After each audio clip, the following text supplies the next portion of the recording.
So when we look at the four-chamber plane, we are in essence cutting the plane which is shown by the blue glass plane, if you like, here. And what this shows us is a transverse section of the fetal thorax. And this is important because it's the only view of the fetal heart which has external reference points.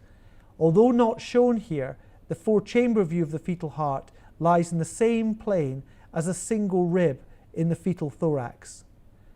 And we can name the structures as we've seen from the previous diagrams, with the left atrium most posterior, nearest to the aorta and spine at the back, and with the right ventricle most anterior. And with knowledge of those structures, we can therefore name the right atrium and the left ventricle as shown. We will perform the scan by sweeping from the four-chamber view to see views of the great arteries. But we can appreciate on the four-chamber view that the mitral valve on the left is inserted slightly further away from the apex of the heart than the tricuspid valve here on the right, and that the right ventricle has a rougher texture with a moderator band rather than the smooth-walled left ventricle.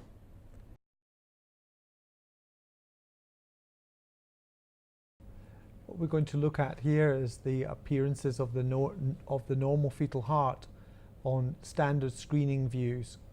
Now, the core view which is recommended is to start with the four-chamber view of the fetal heart, and this is the only view of the heart with good external reference points. So what you will see as I zoom this image up is that there is a single rib around the fetal thorax, and this marks the plane of the four-chamber view.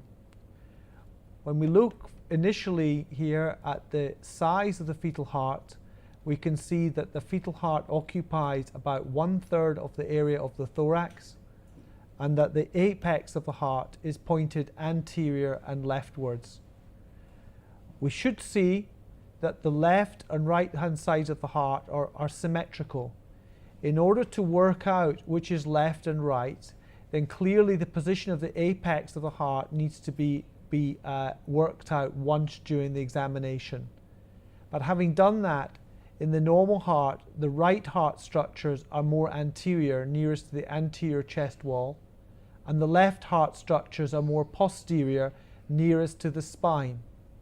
So here we can see the left atrium, which connects through to the left ventricle through a mitral valve, and the right atrium, which connects to the right ventricle through the tricuspid valve.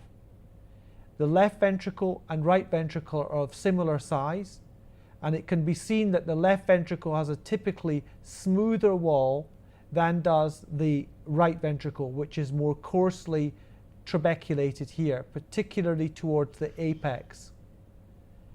The mitral valve inserts further from the apex than the tricuspid valve does, and on the ventricular septum, atrial septum, and the atrioventricular valves form an offset cross.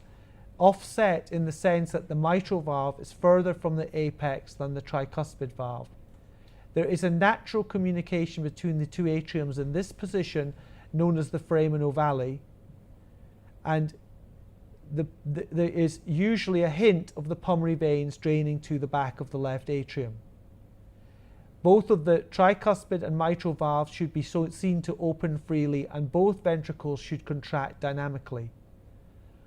On sweeping and angling the probe inferiorly, the position of the abdominal vessels can be seen, and of the fetal stomach. So the fetal stomach is seen here to the left, with the descending aorta anterior and to the left of the spine, and the inferior vena cava anterior and to the right of the aorta. Here is the normal four-chamber view again, and it can be seen as we sweep up and down that the fetal stomach and the fetal heart are on the same side.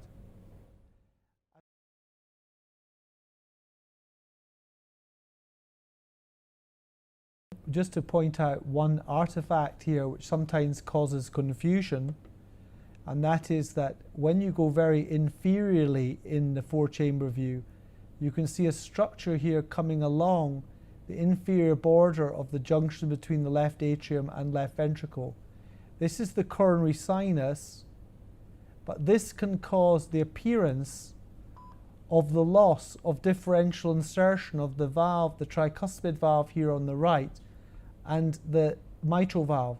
But if you look carefully, at the point where you see the coronary sinus, you don't actually see much of the mitral valve, so you're slightly below it. And if it's just that, as you pull up, you now see the primum septum normally to confirm that there is a normal primum septum there. And as you angle inferiorly, you see that again, this line of the coronary sinus. This is a normal finding, but it's important to recognize as something which may, if you're scanning slightly off axis, may cause diagnostic confusion. Occasionally these coexist where there is actually an atrioventricular septal defect, and in that situation, confirmation of the short axis views of the valve to confirm that the left AV valve is indeed a normal bileaflet valve is important.